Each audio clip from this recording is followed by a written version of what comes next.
Have you ever felt inadequate? When I first put on No Matter How I Look at It, It's You Guys' Fault I'm Still Not Popular, I didn't think I would be as confronted with this notion as it turned out I was when I first put the show on.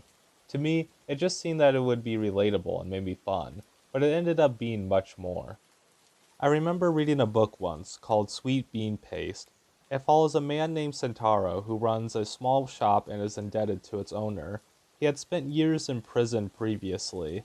In the course of the story, he meets an elderly woman, Togue, who had suffered through leprosy or Hansen's disease when she was young, and through the years remained discriminated against even after the disease had been cured.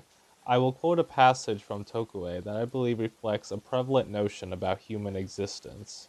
I can't tell you how many times I wished I were dead. Deep down, I believe that a life has no value if a person is not a useful member of society. I was convinced that humans are born in order to be of service to the world and to others. You might think I am deluded, but this idea changed me. I began to understand that we were born in order to see and listen to the world, and that's all this world wants from us. It doesn't matter that I was never a teacher or a member of the workforce. My life had meaning.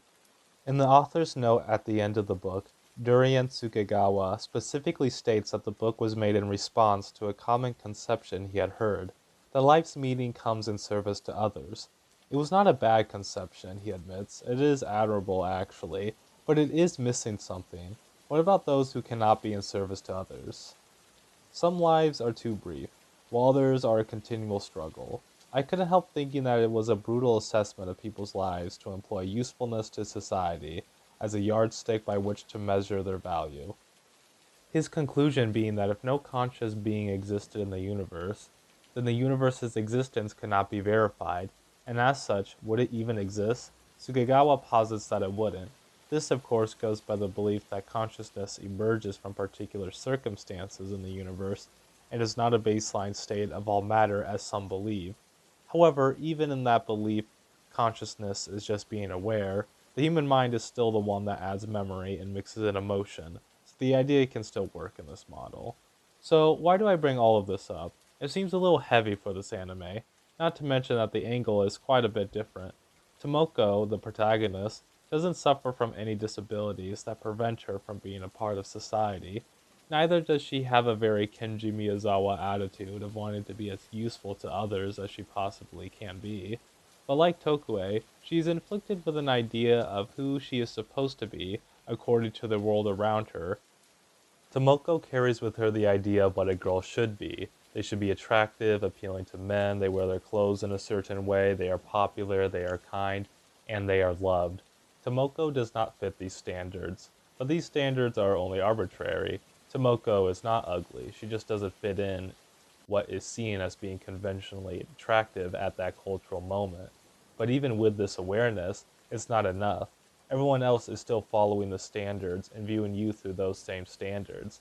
It's extraordinarily difficult not to internalize this. As such, Tomoko spends a good deal of the show trying to meet these standards, no matter how spiteful she inwardly is towards the people who actually do. Because stepping out into the world means facing these inescapable ideas. To become immune to it takes time and I would say requires experience. One has to find out for themselves. The show is rife with instances of Tomoko confronting things she thought she wanted, only to realize it was way out of the realm of what she actually wants. And this is the core of Tomoko. She is living in a world that does not fit her, hence why she spends so much time on the internet, to find people like her, and be able to discuss more freely without the boundaries present in real life conversation. And part of the struggle comes from the already difficult transition from childhood into becoming an adult. Tomoko doesn't know which category she falls into. She doesn't know what her priorities should be, yet there is a burden placed on her demanding she has things figured out before it is too late. Tomoko says it herself. If she doesn't fix her life, she will be left with nothing by college, and left with less than nothing by the time she is working.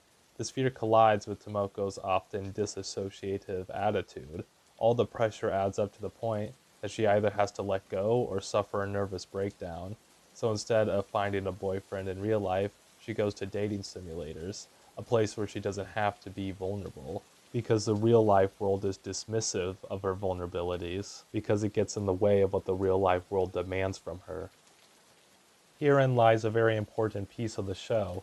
We are not meant, for the most part, to deride Tomoko for her choice of lifestyle, because it is proven time and time again that she is justified, at least to some extent. Her classmates aren't receptive and for the most part don't even recognize her existence. Her brief interactions around guys usually ends in disaster, and each of her attempts at socializing or being close with the people she already knows seems to always steer towards rejection. It is true that relationships, romantic or not, go both ways. No matter how much you put yourself out there, someone has to reciprocate. Tomoko is constantly surrounded by advertisements and her peers who show the life she is supposed to be living. Being put into the place that Tomoko is makes one desperate, like when Tomoko attempts to exemplify traits she's seen in an anime to make herself more appealing, such as being completely silent. She then finds out that it only works in the show because someone wants to talk to them, while no one is interested in her. But at the same time, she doesn't like to talk in big groups of people. She actually enjoys her time in solitude. When she is sat in between a group of popular kids, she actively leaves them every lunch and eats at an abandoned chair in a secluded hallway. Her fear seems to come more from the societal pressure to be popular rather than an actual desire to be the center of attention. Though, even the one time she does attempt to become the talk of the class and secure herself as popular by smashing a poor cockroach, no one has much to say. The few people who do say anything just found it weird that she did that. Here she decides no attention is better than bad attention. I know I have been saying that there is a conflict between what Tomoko actually wants and what the world tells her she should want, but it isn't nearly as clear as that. Maybe Tomoko's idea of what connection looks like is warped, but she still yearns for it deeply. The setbacks and failures truly hurt because even if running away from home or being the talk of the class aren't as appealing as she first thought, she still wants to be something more than who she is. She wants to have a connection. This can be plainly seen with her friend Yu Naruse. Tomoko's relationship with her is complicated. Yu is Tomoko's only true friend, someone she knew in middle school, but the two went to different high schools. When Tomoko meets with Yu again, she is surprised to see that the quiet, introverted girl she knew is now a popular one, and fitting into every standard of what is attractive. To Tomoko, it feels as if she has somehow fallen behind. Even the one person she could rely on to understand her circumstances has moved on, while she feels stuck. I think this is why the show strikes such a chord, because of Tomoko's failures and these interactions. The show is obviously heightened for comedy, but when it needs to be sincere, it delivers. As the audience, we are allowed to see Tomoko's feelings clearly. I always felt it when she would call up Yu only for her to be busy with other things, and as such being unable to hang out. In the name of the show, Tomoko blames others for her inability to be popular, and that is in two parts true and not true. We've examined it so far, and it is true that her social skills aren't generally compatible with others, but it is true that most people take the easy route with her, by ignoring her. Tomoko's inability to be popular comes from the fact she would have to change who she is, which is infeasible. Tomoko's solution is to not put her feelings out into the world. The last thing she wants to do is actually communicate what is tearing her apart. Her sadness already follows her wherever she goes, but she fears that in the process of sharing it, it would only make it worse, that it would make people avoid her all the more. She doesn't have many people who are even close enough to her that she would communicate this to. This brings us back to when she first interacts with her friend Yu in the show. Tomoko is certain that the conversation will be about their high school careers so far, so she decides she must gain some high school experiences so she will have something to report. In reality, it doesn't really go anywhere. She gains no conversation starters. At the end of their day out, I want to highlight an interesting choice made in the episode. Tomoko decides that she will lay her heart out and admit the truth, that she isn't having fun at school, that her life is difficult, and she doesn't know what she is doing. This would usually be a turning point, marking a shift in how Tomoko's character is treated. Instead, Yu doesn't recognize the importance of it, and thanks Tomoko for her inspiring words, as it helps her herself get through a breakup she recently had. This inadvertently driving home once again to Tomoko her negative perceptions of herself. This highlights the difficulty of opening up because while important, it may not be understood. Though it isn't all bad, I did leave out the in-between of these character interactions. When they sit down, Yu does not mention high school first. In fact, she asks Tomoko about anime, a topic that Tomoko is obviously very into. Despite the changes in appearance and situation, a part of them remained the same, a part that makes them friends. It allows Tomoko to let her guard down, be herself, and actually find enjoyment in her life. It tracks that even though her opening up did not go as planned, she still often seeks to spend time with you. Their friendship is allowed to be a little broken, a little off balanced, but that's okay. In reality, there is no goal we are actually marching towards. Tomoko has to be inflicted with the fear that she is running out of time. Days pass, and she is no closer to the high school life she was promised. Friendships are a constantly evolving idea, and some of the most important parts of a friendship is being there. And once that's accomplished, the rest comes more easily. That's what makes the greetings more sweet, like when you and Tomoko experienced the culture fair together. Tomoko had already gone through it herself, but being there with someone else just added something to the experience. And that's what makes the goodbyes all the more bitter. It's no longer a see you tomorrow. It's I hope to see you again soon. While the separation isolates Tomoko, she isn't completely alone, even when Yu is not present. Let me pose a question. Are things only important because of what they lead to, or can things be important within themselves? I recently watched a YouTube video from a YouTuber called Val, link in the description, called If You Weren't Trying to Impress Anyone, What Would You Make? The video uses clips from the film The Taste of Tea to enhance their points.